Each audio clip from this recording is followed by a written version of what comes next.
Les élections restent un facteur déclencheur principal de la violence et l'insécurité et les forces de sécurité, police, gendarmerie, garde et protection civile jouent un rôle clé dans les processus électoraux. Nous savons tous que nous traversons une période de transition et qu'à l'issue de cette transition, des élections seront bien sûr organisées. En tant que porteurs d'uniforme, nous avons estimé nécessaire de sensibiliser nos collègues policiers, gendarmes, garde nationale, protection civile, en somme toutes les forces qui interviennent en matière de sécurisation des élections, afin qu'on puisse travailler comme un seul ensemble pour atteindre les objectifs que nous ont fixés nos hiérarchies respectives. Leur participation est très différente d'un pays à un autre et le bilan de cette participation est mitigé. Le débat se poursuit sur la façon d'assurer la sécurité lors des processus électoraux et comment faire en sorte que la participation des forces de sécurité permette au mieux la tenue d'élections libres et équitables. C'est vrai, chacun dans sa structure travaille indépendamment sur ses devoirs, ses missions, mais l'objectif de cette formation, c'est aussi de tisser un lien d'amitié entre les différentes forces, que chaque force sache ce que fait l'autre, pour qu'il n'y ait pas de duplication au moment opportun.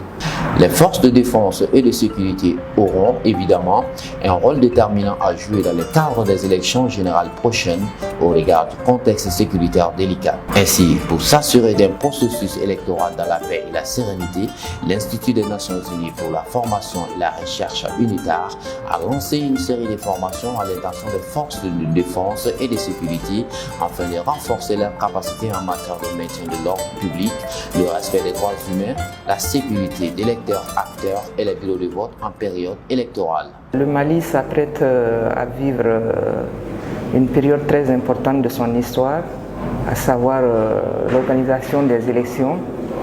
Maintenant, pour que cette élection soit libre, crédible et transparente, il faudrait forcément que les forces de sécurité intérieure qui sont la police, la gendarmerie nationale, la garde et la protection civile soient efficacement formées pour pouvoir répondre aux défis de l'heure, à savoir la sécurisation des personnes pendant le processus électoral, c'est-à-dire avant, pendant et après.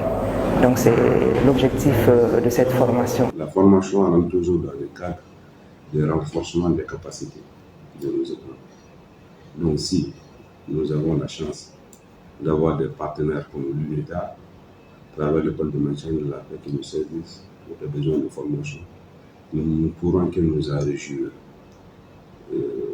Plus particulièrement les thèmes choisis, à savoir le rôle des forces de sécurité dans la sécurisation du processus électoral, est un thème très important de nos jours. Donc, qui connaît la réalité sociopolitique de notre pays.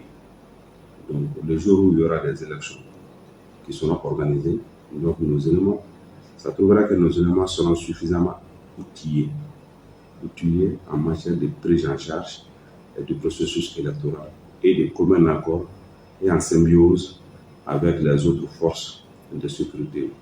Particulièrement, je fais référence ici à la police nationale, à la garde nationale et également à la gendarmerie nationale. Quand on sait que les élections mettent en compétition plusieurs partis politiques représentés par des candidats qui veulent tous gagner l'élection.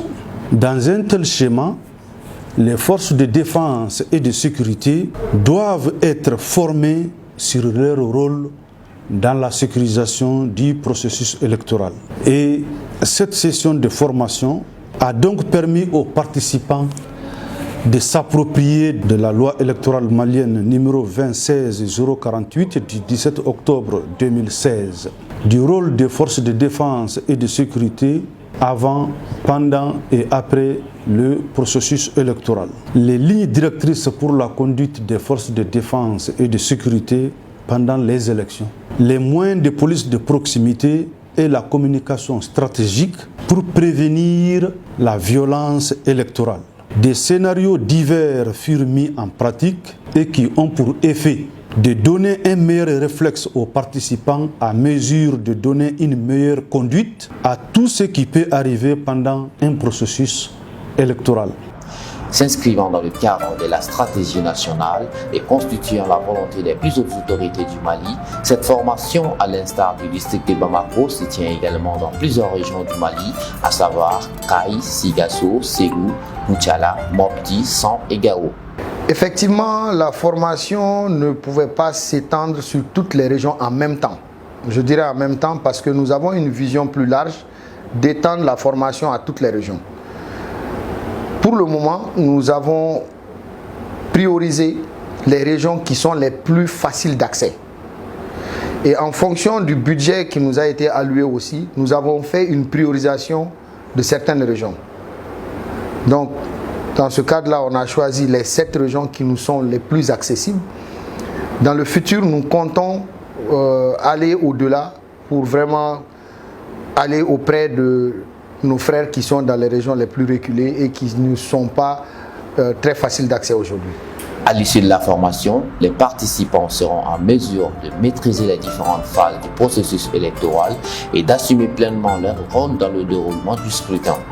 Ils auront identifié les infractions à la loi électorale, assuré l'escorte et la sécurisation du personnel, du matériel électoral et des bureaux de vote et protégé les civils lors des scrutins.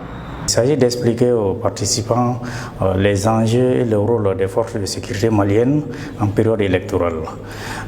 Ensuite, comment intervenir en situation critique en conformité avec le cadre juridique national et les engagements internationaux. Et enfin, comment intervenir en situation critique en tenant en compte des procédures enseignées dans les écoles et centres de formation, ainsi que les lois et règlements en vigueur. Les modules sont divisés en 2 grandes sections. La première section, intitulée « Introduction à la sécurisation des élections », se veut un rappel des enjeux globaux en période électorale. On y traite le rôle des forces de sécurité maliennes avant, pendant et après les élections, le rôle de la communication, le rôle de la police de proximité, des médias, des droits de l'homme, les principes nationaux et internationaux. La seconde section contient 13 scénarios d'incidents critiques qui comportent des incidents pouvant se produire du moins avant, pendant et après les élections. Et cette formation est inscrite dans le cadre de la sécurisation des forces armées de sécurité maliennes, composée de la gendarmerie, la police nationale, et la garde nationale et la protection civile. Nous allons commencer par l'introduction de la sécurisation des élections, et le principe de la police de proximité, une petite genèse sur le centre Secogec et l'importance de la collecte d'informations par rapport à la sécurisation des élections. J'ai été très comblé. Ce genre de formation nous donne beaucoup d'expérience, surtout les élections pointent à l'horizon.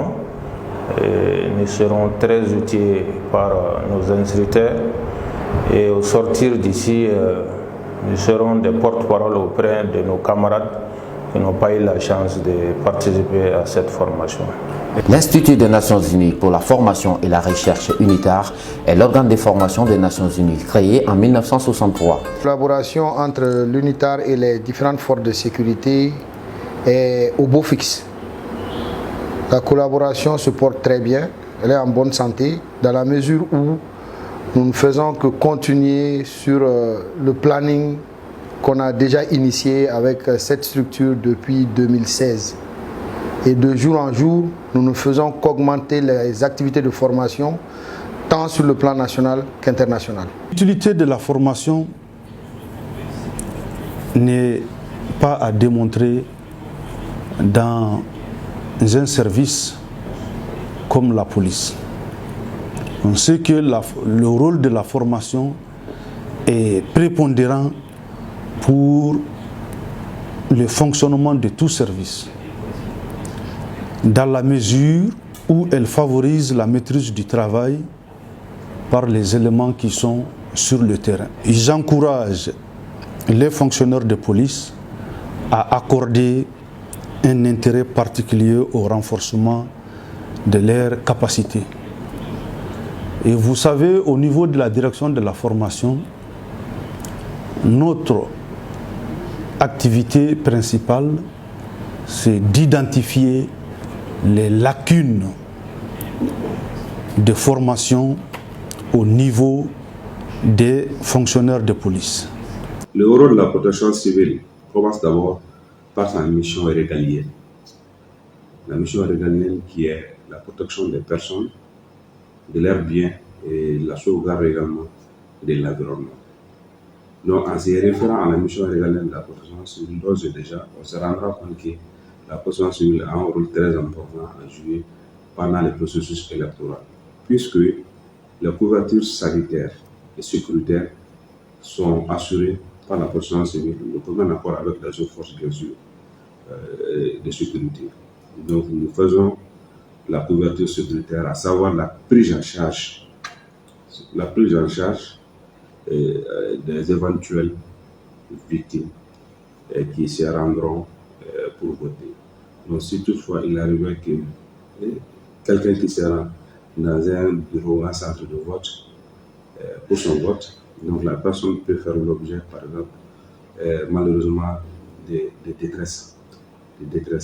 Donc, c'est en ce moment que la protection civile sera sollicitée pour la prise en charge sanitaire de la victime.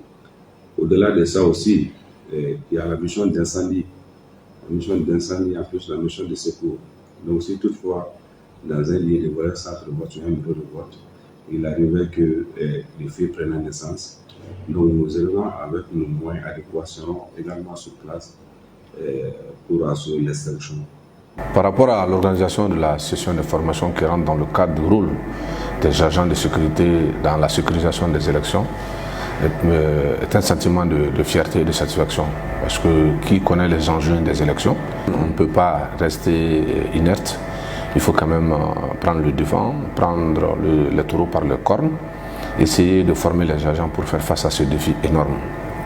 Et si l'UNITAR, à travers l'école du maintien de la paix, Maître Alioune Donebe, organise une session de formation dans ce cadre, on peut être que ravi, on peut être que content, parce que tout simplement, ça renforce les capacités des éléments de savoir qu'est-ce qu'ils doivent faire dans l'organisation des élections, quels sont les enjeux, quels sont leurs rôles, et quel est de ceux qu'il ne faut pas franchir pour ne pas semer des troubles à l'ordre public et être un grain de sable dans ce plat que tout le monde attend, c'est-à-dire organiser des élections libres, démocratiques, transparentes, incontestées et incontestables de tout le monde. À l'issue, nous souhaiterons qu'ils soient renforcés dans ce domaine-là.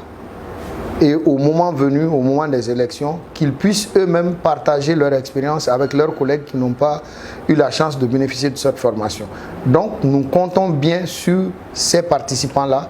Et l'un de nos objectifs aussi, c'est qu'ils puissent eux-mêmes participer à ces élections-là dans la mesure du possible. D'appeler mes frères d'armes, de la police, de la gendarmerie, de la garde nationale, à toujours continuer à renforcer leurs compétences dans le domaine de la police en général. Pas de la police, mais dans le domaine de la sécurisation des personnes et des biens. C'est le lieu pour nous de remercier tous les partenaires de manière générale qui nous accompagnent. La MINUSMA, l'EICAP et d'autres partenaires. Mais spécifiquement ici, nous remercions l'école de maintien de paix Alioune Blondombeï en partenariat avec l'UNITAR. Il offre des activités de formation et de renforcement des capacités afin d'assister les pays en développement, en particulier les pays les moins avancés, les petits États insulaires en développement et les groupes et communautés les plus vulnérables, y compris au sein des zones de conflit.